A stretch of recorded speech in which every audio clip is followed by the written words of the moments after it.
Nah, artinya Pak Gubernur fokuslah dunia pendidikan karena untuk memajukan Jawa Barat antara lain solusinya dengan pendidikan.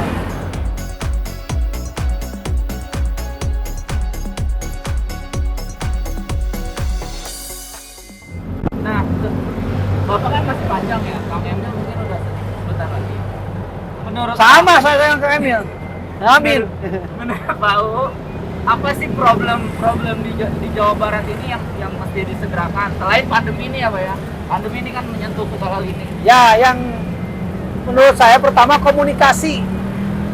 Ya, komunikasi antara satu komunitas dengan komunitas lain, antara satu kelompok dengan kelompok lain, bahkan antara tingkatan pemerintah ini harus ditingkatkan supaya sama dalam langkah dari tingkat provinsi sampai tingkat kabupaten kota.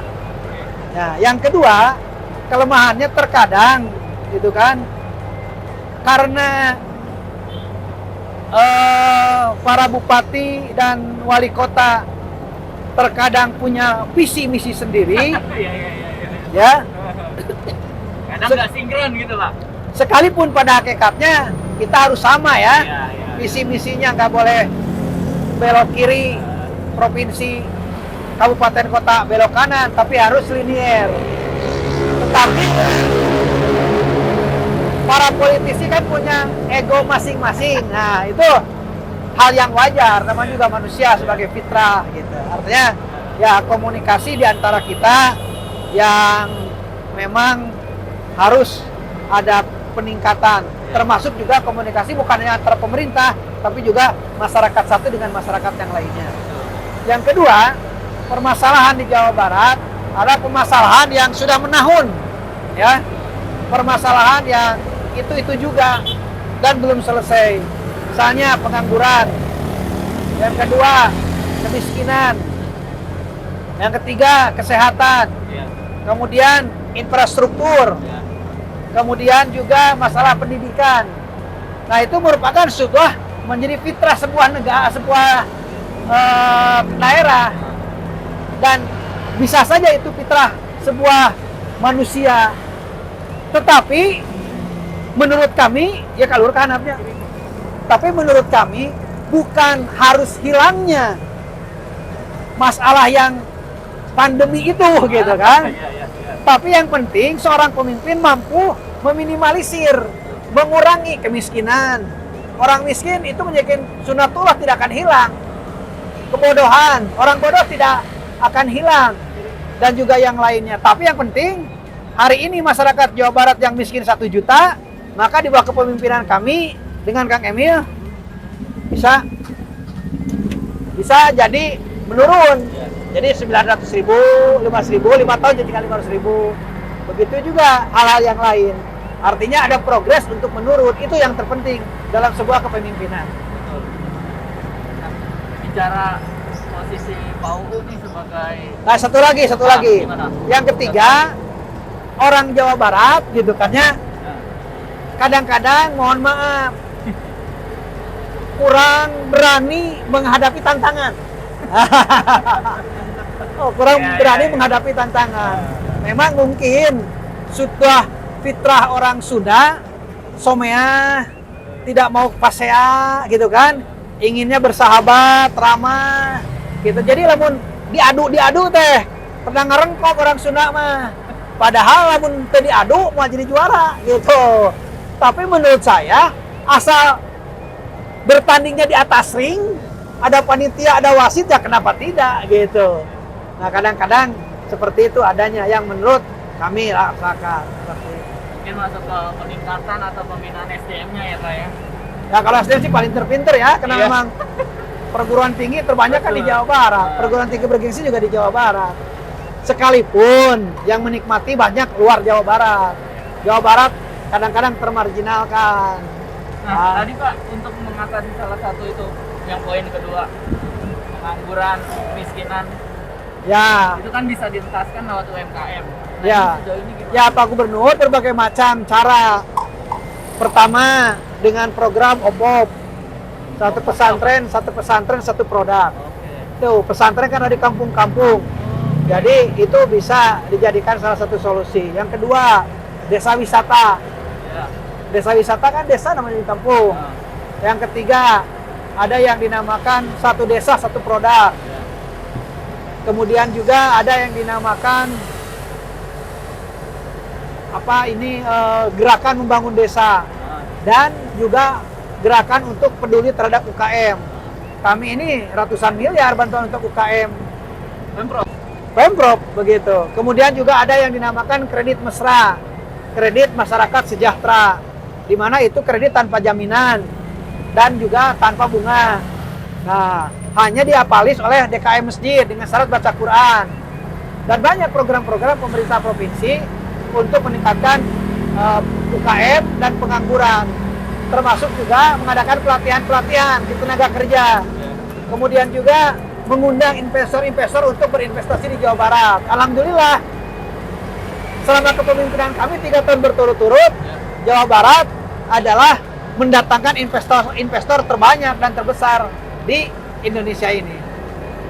Nah, tadi bicara sekarang posisi kebiasaan Pak Wagub nih, suka dukanya selama jadi wakil gubernur apa sih? Yang pertama, saya sukanya oleh Pak Gubernur sering dikasih pepatah, Pak U jangan begitu ya. Pak U sambil dipeluk-peluk gitu kan. Saya suka sekali, itu menunjukkan kan beliau sayang sama saya gitu, nggak dibiarkan begitu saja gitu.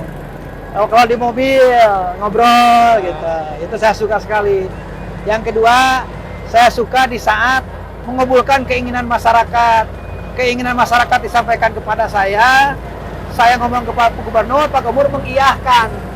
Kemudian ditindaklanjuti oleh dinas teknis, itu yang menjadi kebanggaan saya gitu.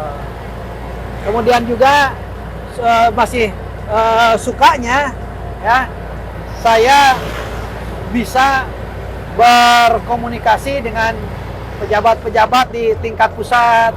Kalau dulu kan saya di kabupaten jadi bupati hanya orang-orang lokal gitu kan, paling antara provinsi. Kalau sekarang saya ikut sidang kabinet yang terbatas yang membahas Jawa Barat, membahas apa, sering mewakili Pak Gubernur.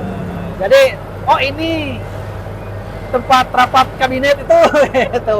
Oh ini Istana Bogor, oh ini Istana. Nah, jadi saya adalah kebanggaan tersendiri tentang hal itu. Gitu. Nah, itu sukanya tuh Pak. Ya, Dukanya ya di saat waktu dengan keluarga. kalau itu sih saya udah biasa ya, kan istri saya udah paham. Karena emang dari dulu Ah, dari ah. anggota DPRD. Iya. Jadi sukanya kalau disuruh baru aja beres disuruh di Pangandaran, Pak U harus ke Bogor ya. Aduh, mau nolak gimana? Gitu. Sehari beliau nugaskan jarang satu kegiatan, 3, 4 ya. Tapi sebenarnya suka-suka juga sih, daripada tidak disuruh berarti saya tidak diakui keberadaannya gitu. Nah, menjaga stamina-nya gimana? Hah? Menjaga stamina-nya. Ya Kayak ini nih dari pagi tadi kita. Dari pagi saya staminanya cuma tidur aja, jam 9 saya tidur. Gak ada vitamin apa gitu? Nggak ada vitamin apa-apa. Jamu? Nggak ada, cuma tidur aja. Cuma tidur. Dan diusahakan di saat tugas saya riang, gembira gitu. Kayak ini. Iya, kemana ya? Kiri kanan. Ah, kayak ini kan, tanpa ajudan, tanpa Pak Walpri, tanpa Patwal. Jadi otak saya itu kan ke supir, nyupir gitu kan, kiri, kanan atau bagaimana gitu. Jadi fresh saat datang ke lokasi itu, tenang. Seperti itu, Mas. Kalau tadi bicara ini, kalau mengunjungi warga, menurut Pak Bupati, apa sih yang terpenting? Karena kan ada yang pejabat sekedar mengunjungi warga, tapi tindak lanjutnya setelah itu nggak ada. Nah, justru itu saya diusahakan di saat saya mengunjungi warga, kalau kan saya jarang ya diikuti oleh kepala dinas. Biasanya kalau jadi bupati, saya suka dengan kepala dinas. Kalau ada sesuatu, ada yang sakit, tolong langsung gitu kan. ada yang butuh bantuan rumah tidak layak huni, untuk kesehatan, untuk apa, untuk sekolah gitu kan. Kan sebenarnya masyarakat itu tuh juga sih yang dibantu Iya, itu. iya, betul. Tidak yang lain lah, sama di saat jadi bupati, jadi wakil gubernur, itu aja permohonan masyarakat. Kalau sekarang saya telepon Oh, gitu, telepon dinas terkait, telepon, nah dikasih nomor teleponnya, ada tokoh di situ siapa, nah hubungi dinas ini, terus saya kasih nomor telepon, kalau ada tidak lanjuti hubungi saya. Dan alhamdulillah sekalipun saya wakil, dinas-dinas dan kepala biro di Jawa Barat tidak membeda-bedakan mana arahan atau permohonan dari gubernur, mana permohonan dari wakil, sama gitu. Itu yang menjadi saya senang di tingkat pemerintah provinsi, karena kan bisa saja Pak Gubernur memberikan isyarat kepada para kepala dinas, permohonan PAU tolong jangan diakomodir. Ya, memungkinkan sih, Pak. Memungkinkan Iya, kan? betul. Karena oh ini PAU ini rivalitas, PAU ini apa gitu. Nah, jadi di sini negarawannya Pak Gubernur itu tidak membeda-bedakan, sehingga kami senang, dan para kepala dinas pun di saat bareng sama saya melaksanakan permohonan saya, mereka juga tidak takut oleh Pak Gubernur. Karena kan kalau saya kan nggak punya kuasa mindahin, nggak punya kuasa promosiin, nah gitu. Kan terkadang orang itu tidak seimbang. Pak Gubernur ya taatnya, wah ngelawan Waguma nggak bisa apa-apa ini. Nah, di Provinsi Jawa Barat tidak ada itu. Ya. Nggak ada. Karena memang Pak Gubernurnya yang memberikan nuansa seperti itu kepada para pejabat Pemprov. Itu termasuk sukanya saya menjadi wakil Pak Gubernur gitu. Nah, ini Pak, bicara soal patwal tadi, mau Ya, kenapa suka melepaskan diri? Bagian kesenangan tadi atau gimana? ya saya sejak jadi bupati juga ya, sosok nyingcet gitu. Nyingcet. Tapi kan kalau ada patwal kan berisik Pak, gitu kan. Masyarakat pada lirik segala macam, gitu. Tapi kan kalau begini, nyantai. Kecuali ya jarak jauh, gitu kan. Keluar kota diburu waktu, gitu. Jadi kalau masih bisa ditempuh, kira-kira Pau bisa setir sendiri? Santai ya. Lagian pakai mobil gini, pakai patwal nggak bisa ngejar dong.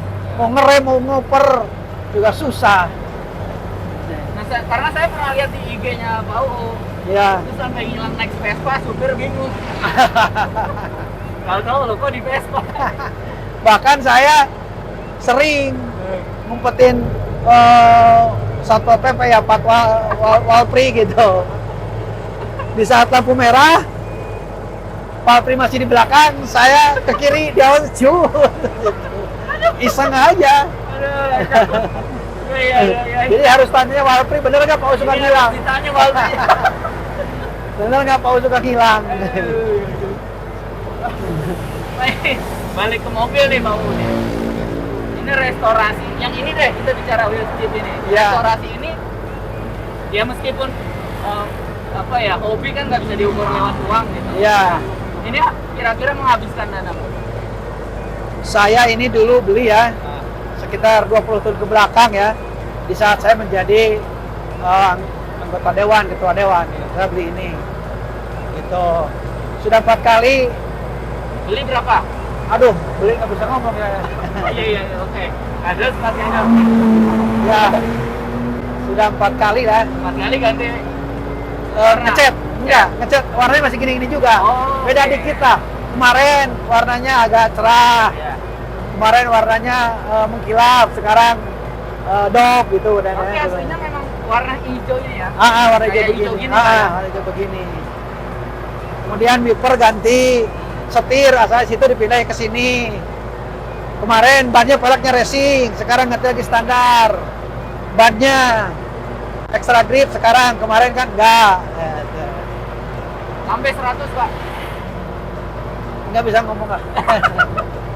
Jadi teman-teman bisa memperkirakan lah dari yang saya omongin, mesin kan ada diganti, ini semua penampakannya bisa kita lihat, model-modelnya, mobil harus Ini apa? ini kita di jalan yang jadi ikon kota Bandung nih.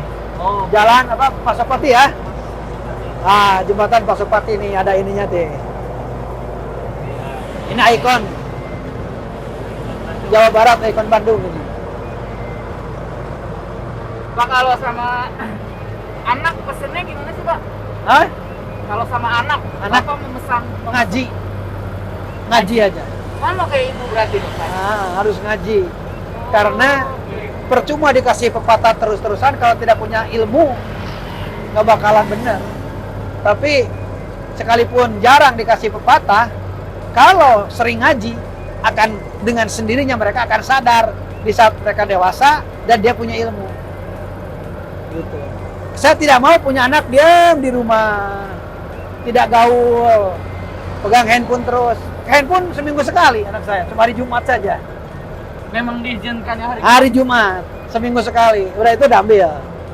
Kemudian, menurut mereka. ya, mau ya orang tua kan harus didengar. tegas, Ya, iya. Lah masa sih ngelawan sama anak ngelawan gampang, anak ngelawan jangan kasih duit selesai pak. segala kelar itu, Pak. iya segala keinginannya dikabulkan, apalagi anak sekarang permohonannya waduh GoFood kayak online kayak apa kan. Jangan dikabulkan, merana dia. Siap apa ngebulkin, asal begini. Dan anak jangan selalu diam di rumah. Saya suruh keluar. Main. Jangan nonton TV terus. Jangan nonton TV, jangan main handphone, jangan diam di kamar.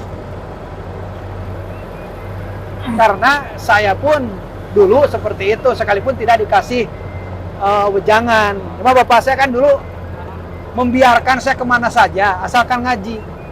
Setiap waktu sholat, ngaji saya. Maghrib, Isya, subuh, semua ngaji. Tapi setelah ngaji, nggak nanyain dari tim mana, nggak pernah. Dan juga nggak pernah nanyain, kelas sabaraha sekolah, nggak pernah. Libur sekolah ente, ngaji aja. Iya. Dari kiri kanan pak. Jadi gitu prinsipnya. Jadi di saat orang kembali pikir, dewasa, kemudian punya ilmu, selesai. Nah, yang dikhawatirkan di saat orang sadar, gitu kan, kembali pikiran ke jalan yang lurus, tapi tidak punya ilmu. Sholat, asal lihat orang tidak pakai ilmu, kan nggak sah. Betul. Begitu juga puasa, tidak pakai ilmu. Naik haji, hidup bermasyarakat, apalagi perempuan, itu kan masalah head. Apakah itu head nifas, apa itu darah nifas, ataupun darah penyakit, ataupun istihadah. Nah, kemudian kan dia tidak tahu. Siapa tahu dia sebenarnya darahnya darah penyakit. Iya. Oh ini mah men, dia tidak sholat, kan nggak boleh harus sholat. Ada ilmunya. Ada ilmunya. Kemudian di saat dia kalau perempuan, jadi suami, jadi istri, harus bagaimana terhadap suami, dan kan ada ilmu tersendiri. Karena Kalau ke anak, ya kita pasti orang tua berharap mereka jadi yang terbaik, kasih sesuatu berguna untuk bangsa, agama, negara. Tapi Pak U punya punya keinginan nggak anak saya harus mungkin jadi politisi, mungkin jadi pengusaha? saya anak ingin, mohon maaf ya, Iya. ingin seperti bibi-bibinya. Intinya itu apa? Jadi tukang nguruk ngaji. Gitu. Jadi yang penting apapun jadinya, apakah mau jadi politisi, Iya. apakah mau jadi pengusaha ataupun yang lain, tapi harus ngajar ngaji, harus punya santri. Berarti harus punya ilmu agama. Gitu. Karena kalau tidak ngaji, tidak ngajar, saya pikir ya dosa lah ya. Karena kami kan komunitas pesantren, hajengan. Kalau hanya jadi pengusaha saja, hanya jadi politisi saja, tidak ngajar ke santri. Gitu. Apalagi kita kan punya pesantren sekarang. Gitu. Nah, ini Pak U nih terakhir kita udah mau sampai nih. Tadi Ibu bilang Anak Pau tuh Siap. pengen bangun pesantren di Korea Selatan. Itu kan mungkin dia perpaduan. Iya. Di satu sisi dia senang Korea, di sisi lain digenjot sama Sair bisa ngaji dan harus bisa ngaji dan juga harus ngajar gitu. Akhirnya solusinya dia ingin bikin pesantren di Korea. Saya seneng-seneng aja punya keinginan juga kan. Punya keinginan ya Pak Iya, ya? itu perpaduan berarti kan. Siap Pau, terima kasih banyak. Sama-sama. Oke. Ya, Sobat WK, Tribuners, demikian program anterin dan acara sehari bersama Wakil Gubernur Jawa Barat, UU Ruzhanul Ulum. Banyak pelajaran yang bisa kita petik dari beliau, mulai dari kesederhanaan, kepemimpinannya, hingga cara dia membina keluarga. Mudah-mudahan tayangan ini menginspirasi. Sampai jumpa pada narasumber berikutnya. Jangan lupa subscribe ya.